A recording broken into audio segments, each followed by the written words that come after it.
Hello students and welcome to the lecture of MEG 8 New Literatures in English, Block 2 A Grain of Wheat by Ngugi Thiong'O.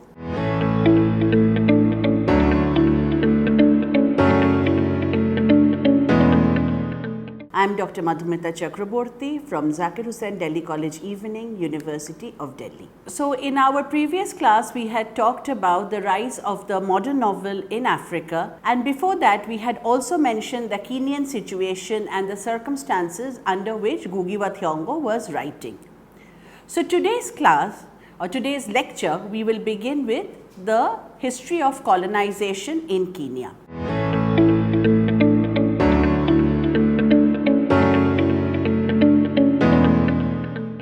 As we know that, we've talked about this earlier, that the Arabs came and then the Portuguese came and then the British came. So we know that the covert colonization of Kenyan people really actually then began at the end of the 19th century after the conference, Berlin Conference. And after that there was the granting of a royal charter for trade to the Imperial East African Trading Company within the bounds of what was then known as the East Africa Protectorate. This annexation, however, became much more overt and much more formal when the company withdrew for financial reasons and the British government took over the control of the territory in its own hands. And once the British government took over the control, it appointed a commissioner for the protectorate. Now this situation is similar to what the British had done in other places where they colonized, where they initially went in as traders. We've seen the situation in India also, where they initially came in as the East India Company and then gradually the British government took over. The same thing happens here in Kenya. Resistance, however, in Kenya began almost immediately. Initially in the form of isolated incidents, there were small groups of people, there would be scattered protests, but obviously these kind of scattered small scale protests did not have a lot of impact because they were not organized, there was no proper planning, there was a lack of perspective, there was lack of coordination among various sections of the society who were all kind of doing their own thing. So then the government's decision to bring in foreign settlers from Europe, from Asia, from South Africa further complicated the situation. And as a result, the freedom struggle for Kenyans was both a long one as well as a bitter one.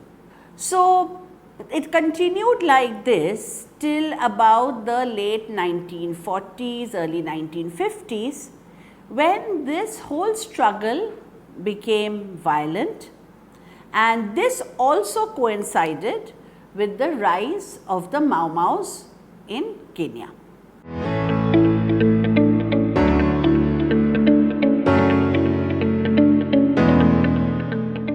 Kenya, and this is a quote which I am saying, and I quote, Kenya under colonial rule, unlike the average colony in West Africa, was plagued with settler problems.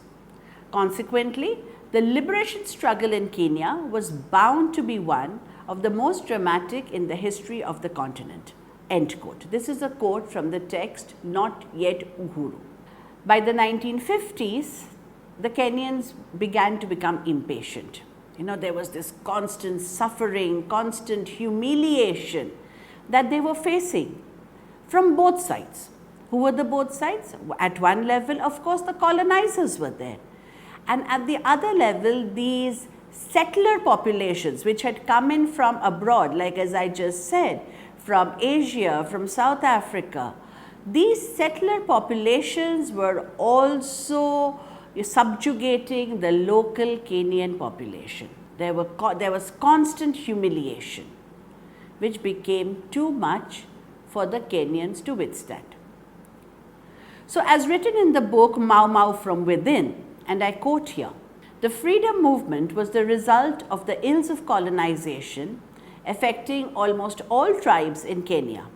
Their lands were taken away from them by the Europeans, their education cut, their freedom curtailed through forced labor, their wages made miserably low, and their pride and dignity trampled through disallowance of observance of tribal customs and rituals, and finally through the practice of the obnoxious color bar. So this code basically sums up the various levels at which the problems were being faced. The most important was land. For poor people, for natives, land is what sustains them. It brings them their livelihood, it brings them their bread and butter. And here the settlers, they had taken over the majority of the good cultivable land, they had taken over all the precious resources, and the natives had been banished to the reserves and they had no resources at their disposal. Their freedom was curtailed. They had to work as slave labor in the plantations, in the grounds of the settler people. Their wages were low, their pride, their dignity, everything was absolutely thrashed by them. So by this time, by the 1950s, the Kenyans had had enough, and the resistance to the colonial movement takes on a different aspect. In 1951, there were some demands, small scale demands that were made by the locals. But as expected, these were rejected by the colonizers. So one of the main reasons for this pelting and penting up anger against the British as a result of their policy of taking over the most fertile land from the Africans, as I just mentioned, and giving it to the Europeans to cultivate. And this led to a chronic shortage of land in the African reserves. Consequently, thousands of young, unemployed youth were forced to work on European farms at miserably low wages and appalling conditions.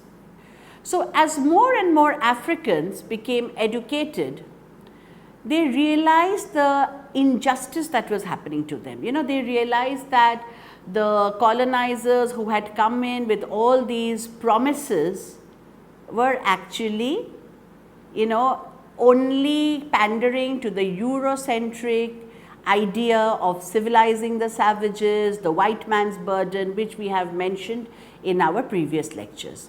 The social and the economic grievance therefore became very intensified. It grew in scale as more and more Africans began to understand that the social system was not immutable, that the social system could be changed. Moreover, thousands of Kenyan soldiers who had recently returned from war duties abroad had travelled widely and they had seen the Europeans. This is the 1950s, so this is just after the Second World War. So they had seen Europeans at close quarters in their own home grounds. And meanwhile, of course, in 1947, the recent independence of India from British rule also began to inspire many Kenyans who began to think that if one country could do it, others could also follow suit, and gaining independence was not at all impossible. So this resistance, we have seen that now that they decided that there was going to be resistance, and this resistance was going to be militant. So the patronizing attitude, how did it manifest itself? It manifests itself against the patronizing attitude of the clergy, who, though professing Christian brotherhood, actually regarded African Christians as inferior beings. So there's also the white Christian and the black Christian, and the black Christian is inferior to the white Christian. So even though it's the same religion, it's obviously a religion that does not treat all members of its faith in the same way. The second way that this resistance manifests itself was through strikes by trade unions, who were now clamoring for more rights, who were now clamoring for better working conditions. So a note by the Deputy Governor to the Secretary of State for the colonies in 1945 states, and I quote, "The principal item in the natural resources of Kenya is the land, and in this term we include the colony's mineral resources. It seems to us that our major objective must clearly be the preservation and the wise use of this most important asset. So this brought an offensive from the settlers and the government in the form of what they called the Kenya Plan. As the details of the notorious move to convert Kenya into white man's country became known in 1949, the radicals among the Kenyans, whose political awareness had been steadily increasing over the years, they decided to launch a final battle, a more of a do or die battle for the liberation of Kenya, accepting the alternative of violence, fully realizing that violence would have its own repercussions and it would bring in more suffering for the population. So once militancy was decided as the way forward, the first step was to ensure mass support for those who had gone underground to fight as militants. This was achieved through the administration of an oath to the groups of people. The moment the government came to know about the administration of this oath, it came down very heavily, not only on those who were involved in it, but also on a large number of innocent people. The harsh and brutal measures taken by the government to stop the oath, however, proved to be counterproductive, because more and more people, especially the young, were impatient for change and they took the oath. So now we come to the Mau Mau rebellion.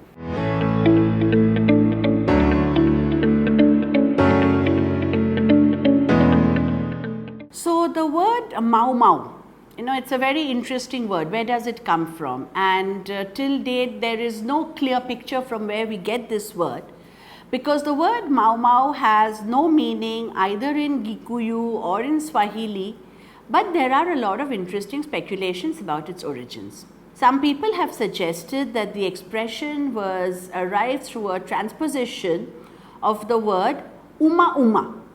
Uma Uma means out out in Gikuyu, which refer to the desire of the Africans that the Europeans leave Kenya.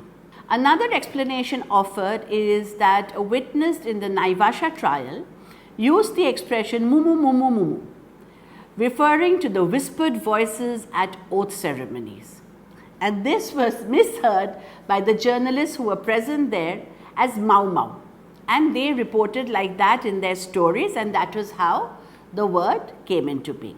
Another explanation for this word is the Gikuyu word muma, meaning oath, which was used by a witness at the Naivasha trial and which a police officer was unable to pronounce or spell correctly.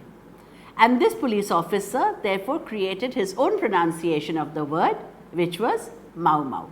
So we see that, that this word really doesn't have, the etymology of the word is unknown, but the word Mau Mau caught on, and since then this rebellion, this uprising that was there by the local population, militant uprising, is known as the Mau Mau rebellion. The Mau Mau rebellion was a revolt against colonial rule in Kenya, and it lasted from 1952 through 1960, and it helped to hasten Kenya's independence.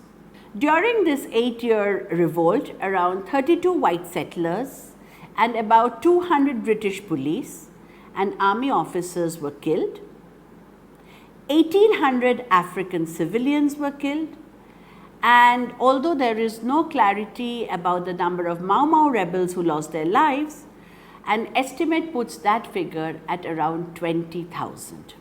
So we can see how a large number of local youth who joined up for the Mau Mau rebellion lost their lives in it.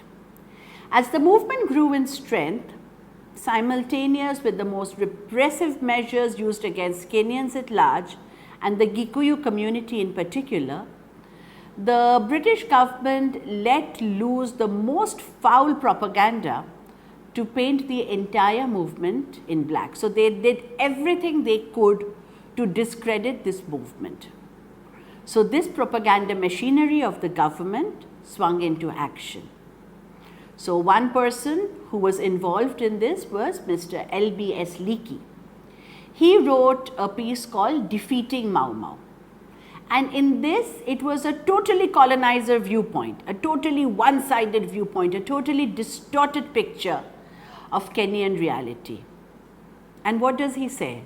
And listen to the words carefully as I quote, "The noble white man who fervently engaged in bringing civilization, Christianity, education, and the good life to Kenya's backward natives was suddenly forced to defend self and property, law and order, peace and morality against the treacherous attack of atavistic savages gone mad with a bloodlust." Just look at the terms which I am repeating, some of the words here: noble, bringing civilization, good life, treacherous attack, atavistic savages, bloodlust. We can see that how biased this viewpoint was, and the agenda of this viewpoint, which was to totally disregard this Mau Mau struggle and the independence movement. As this movement progressed, a Swahili backronym was adopted, which was Muzungu aende Ulaya, Mwafrika apate uhuru. Muzungu aende Ulaya, Mwafrika apate uhuru, which means let the foreigner go back abroad, let the African regain independence. Uhuru was the Kenyan word for independence.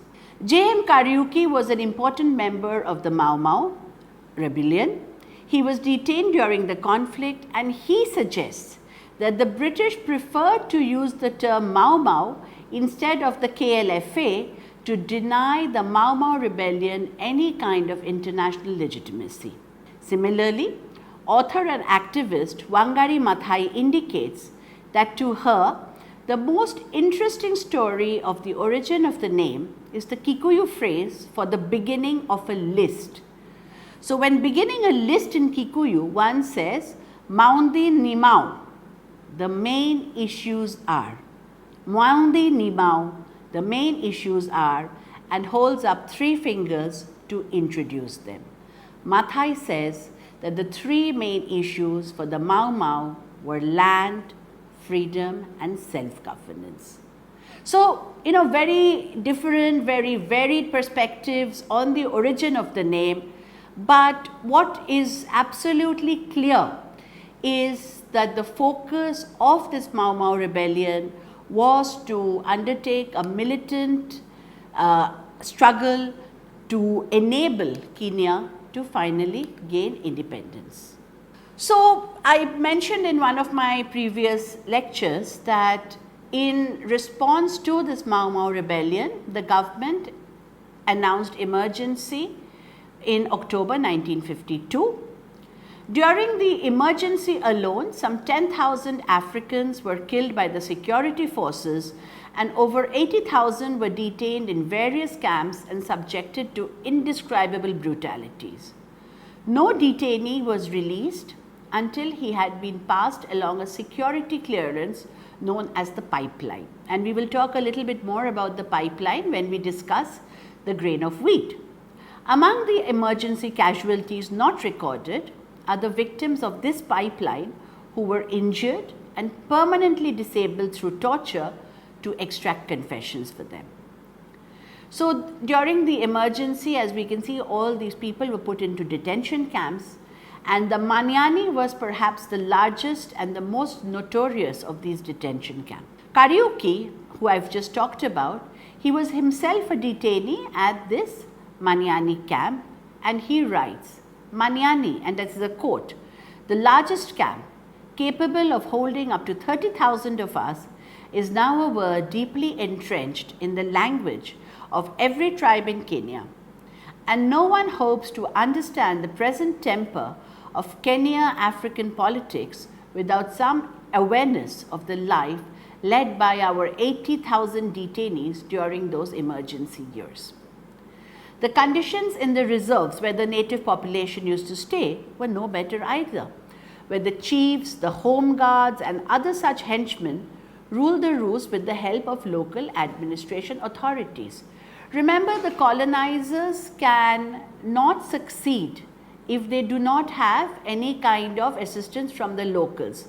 There are always this category of locals who are looking out for their individual aggrandizement, individual advantage, and who help the colonizers in their deeds. So, the similar thing was happening in Kenya.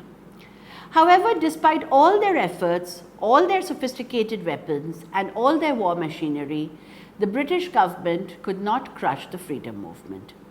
Fighting against heavy odds of scarce resources, lack of training, and against superior forces, the guerrillas covered themselves with glory by continuing the struggle for more than 4 years, which earned them universal acclaim. So, after the emergency was lifted in 1957, the process of the British gradually devolving more powers to the locals was started. As part of this process, a constitutional conference was called in London in 1960. This was the first of 3 conferences which were held, and in each of these conferences more and more power was devolved to the local population till the last conference in 1963. So, the first conference was held in 1960, the second was held in 1962, and the third was held in 1963, which talked about total independence to Kenya. These conferences were held in London. The Prime Minister, Harold Macmillan, was leading the discussions, and he was in favor of giving total independence to Kenya, and he was therefore not very popular amongst the local British population. So, the first conference, which was held in 1960, decided to give the Africans majority seats in the Legislative Council. So, this was 33 seats out of the total number of 65 seats.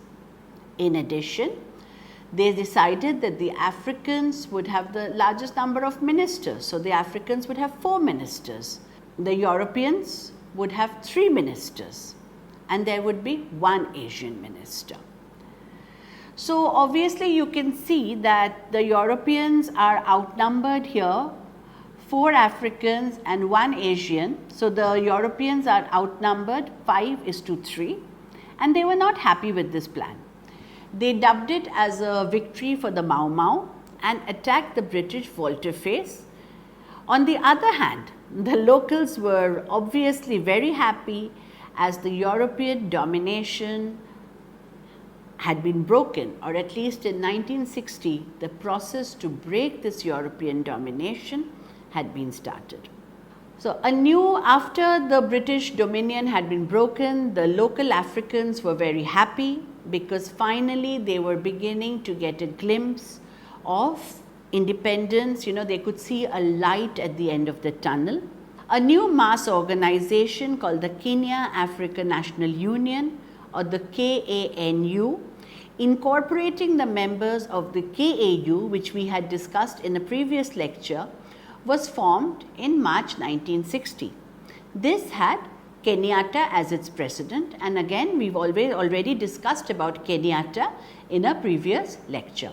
Soon, however, there was a split in the KANU and another party was formed, which was the Kenya Africa Democratic Union, the KADU, and this was formed with the aim of opposing the KANU. In the 1961 elections, the first elections which were held, the KANU dominated the KADU, and in June 1963, soon after Kenya got its uhuru or its independence, Jomo Kenyatta became Kenya's first Prime Minister. So finally, on December 12th, 1963, Kenya gained its much awaited uhuru or independence. A grain of wheat is set against this background, and in the next video we will talk more about the grain of wheat.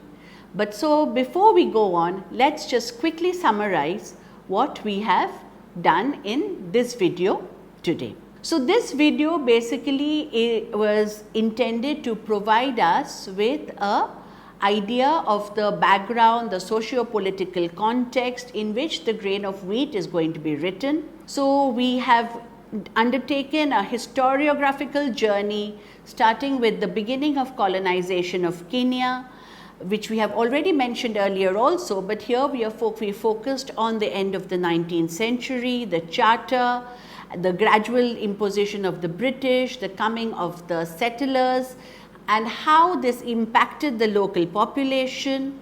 We talked about the militant phase, which started in the 1950s, which was as a result of building up unhappiness, building frustrations within the local people who realized the kind of injustice that was being done to them. We've discussed about how this resistance manifested itself, how they realized that there was, even within Christianity, there was a high Christianity and a low Christianity, so to speak. How the Kenya plan came abroad, how the people, were asked to take oaths, they went underground, they took oaths, and how the government resisted it. We've discussed about the Mau Mau rebellion, which is a very, very important event in Kenyan history and which actually foregrounds a lot of Ngugi wa Thiong'o's writings. We've talked about how the onset of the emergency and how the impact that had on Kenya.